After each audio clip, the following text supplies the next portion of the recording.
Hello all, welcome to my channel Fundamentals of Civil Services Exam. I hope you have been following my videos regularly. Yesterday we discussed about international relations and foreign policy, and also we discussed about India's foreign policy and its evolution and various initiatives that were taken by the then Prime Minister Nehruji. Today we will be discussing about India's relationship with its neighborhood. You may have a question: what is the need to improve relationship with our neighborhood? As we know that India shares land border with 7 countries and maritime border with 2 countries, and it is very important and significant to maintain friendly relationship with these 9 countries, because if friendly relations are not maintained or not renewed from time to time, definitely these neighboring countries will become grounds for anti-national elements or anti-Indian forces. For example, you do know that Pakistan has become the ground for terrorists to destabilize the Indian government. Of course, India has faced many terrorist attacks and infiltrations from the Pakistan region. So, this shows that the significance of friendly relationship with our neighboring countries. Therefore, maintaining friendly relationship with neighboring countries became the first and foremost priority of India's foreign policy.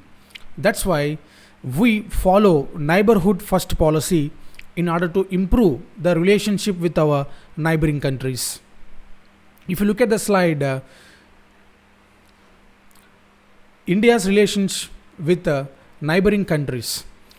India has always favored international and regional cooperation, because she believes that through cooperation all disputes, problems among nations can be sorted out peacefully. That means you do know that since time immemorial, India has been following non-violent methods in order to resolve the issues. It may be economic or political. Therefore, it always tries to cooperate with other countries in order to resolve the disputes between India and its neighbors. So that's why our foreign policy mainly focuses on maintaining a friendly relationship with other countries. And India's foreign policy is based on principle of developing friendly relations and cooperation with her neighbors. Yesterday we discussed about Panchashil agreement, which was made between India and China.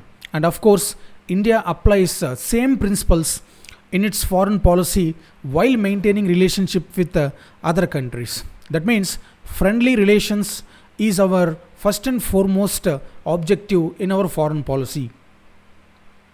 And next point is India shares a common land border with Pakistan, Afghanistan, Nepal, China, Bhutan, Bangladesh, and Burma or Myanmar. That means India shares land border with 7 countries, and it also shares a sea border with Sri Lanka and Maldives.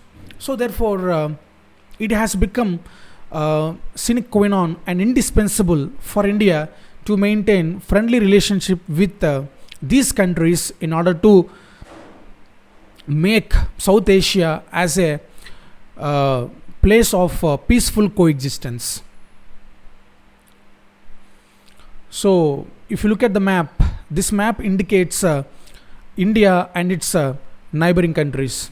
So India shares land border with Afghanistan, Pakistan, China, Nepal, Bhutan, Bangladesh, Myanmar, and Maldives and Sri Lanka. And of course, recently China is trying to encroach into India in order to claim more territory from India. So there are some border disputes between China and India, border disputes between Nepal and India, and Pakistan and India.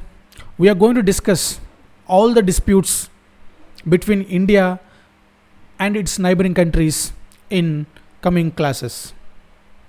So I hope you understood the countries which are sharing land border with India and maritime boundary with India. So the various objectives of foreign policy are: number one, neighborhood first policy. That means India always considers maintaining friendly relationship with neighboring countries as a first and foremost priority in the foreign policy. So it is part of India's foreign policy that actively focuses on improving ties with India's immediate neighbors. And what is the need? Yes, of course, in terms of security, it is very important to maintain friendly relations. And also, you do know that Bangladesh is hugely populated, and Pakistan and Afghanistan and Nepal, Bhutan, Maldives, Sri Lanka, all these countries are good markets for the Indian goods. So in order to boost up our Indian economy, it is very important to maintain friendly relationship with these countries. That means maintaining friendly relations with the neighboring countries will boost up India's peace and security, and also India's economic growth. So that's why neighborhood first policy is one of the objectives of India's foreign policy. And also India provides neighbors with the support as needed in the form of resources, equipment, and training to improve the relationship more stronger. And next thing is greater connectivity and integration is provided so as to improve the free flow of goods, people, energy, capital, and information. I told you that the countries which are sharing land border with India are having more potential for Indian goods. So by integrating India with road networks, with air transportation, and with railway network, and with waterways, will boost up the India's economy. And the next thing is, the next part of India's foreign policy is Act East policy. So if you look at the map, so Myanmar is the gateway for India to enter into the Southeast Asian countries. So maintaining good relations with Myanmar is very important for India to get accessibility to the Southeast Asian markets. So that's why we adopted Act East policy as one of the objectives in India's foreign policy. So that's why Southeast Asia begins with Northeast India. So Myanmar is our land bridge to the countries of the Association of the Southeast Asian Nations, which is called ASEAN, Association of Southeast Asian Nations. So all these countries are called as Southeast Asian nations.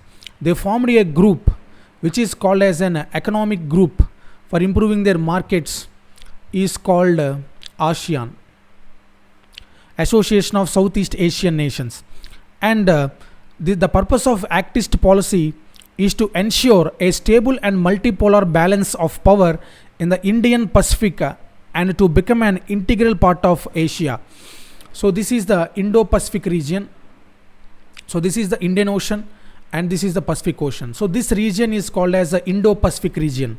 So, and of course in Asia, China has been showing assertiveness to become the monopoly in terms of power in India. And as a counter, India is trying to gather the confidence of all these countries in order to curtail the China's aggression towards other countries of Asia. That means India has been playing a leadership role, and also India is trying to create a multipolar region in Asian continent.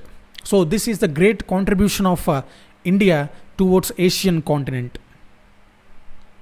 and and also India is actively engaged in general economic diplomacy with its neighboring countries. For example, I think you heard about SARC, South Asian Association for Regional Cooperation, Asian Association for Regional Cooperation. So because India believes in regional cooperation, by maintaining good relations with these countries, India can become more stronger, because when our neighbors do not support us, it will be a great disaster for the growth of our nation. So that's why India always tries to maintain a friendly relationship with neighboring countries. And what is the objective of this arc? To foster the bonds of brotherhood, cooperation and peaceful existence of SARC. And next one is what are the countries of SARC? India, Bangladesh, Pakistan, Nepal, Bhutan, Sri Lanka, and Maldives and Afghanistan are the 8 members of the SARC. So this is the regional grouping. Why it is called as a regional grouping? Because this grouping is confined to a particular region, that is South Asia. So that's why it is called as a regional grouping. And next is BCIM. BCIM means Bangladesh, China, India, Myanmar Economic Corridor. So what is the meaning of economic corridor? Economic corridor means connecting. It is a connecting channel between the countries or among the countries. And of course, it also includes many economic activities in order to boost up the trade relations between the countries. That is the main objective of the economic corridor. And there was an agreement between these countries to develop an economic corridor between Bangladesh, China, India and Myanmar. So if you look at the map, this economic corridor begins from Kolkata in India and ends at Kunming in China. So it connects India and Myanmar, Bangladesh and China. So that is the main objective. And of course, this economic corridor focuses on cross-border transport, energy and telecommunication networks. And next one is BIMSTEC. It is also a regional grouping. So BIMSTEC means Bay of Bengal Initiative for Multi-Sectoral Technical and Economic Cooperation. So the main objectives are to strengthen and improve the technological economic cooperation, international trade and foreign direct investment cooperation. So the main objective of these regional groupings is to boost up the economical strength and political strength, and also to boost the trade and transportation among the countries. And the member countries of BIMSTEC are Bangladesh, India, Myanmar, Sri Lanka, Thailand, Bhutan and Nepal. So if you look at these countries, so these countries are sharing border with the Bay of Bengal. So there is no Afghanistan in this group. Afghanistan is there in SARC, South Asian Association for Regional Cooperation. So in this group there is absence of Afghanistan. So you have to remember this. So next thing is BBIN. It is Bangladesh. BBIN. It is Bangladesh, Bhutan and India and Nepal. So the main objective is to enable movement of passengers, cargo vehicles and for energy development. So I already told you the integration of the neighbors through communication networks or road transportation is very important in order to boost up the economy. So in order to exploit the markets of neighboring countries, it is very important for India to maintain connections in the form of road networks and air transportation with these countries. That's why we formed BBIN. It is Bangladesh, Bhutan, India and Nepal. It is a road network system, road transport, rail transport and water transport. So to summarize, India is a huge country with manifold cultures, It has a high status in Southeast Asia. And India's foreign policy, I already told you in my previous class, India's foreign policy is to maintain peace, freedom, and mutual cooperation among the nations. And though India is not in any military alliance, our relations with the major powers have acquired a strategic depth. That means India is not the member of any of the military blocs that are present in the present world. However, India maintains a friendly relationship with all the countries without being a or without demonstrating a partisan behavior. India always tries to maintain friendly relationship with all the countries. And of course, this has been the ideology of India's foreign policy for many years. So dear viewers, if you like my video, please do subscribe and share it to as many as possible, so that everyone will be benefited with our quality education. Thank you very much.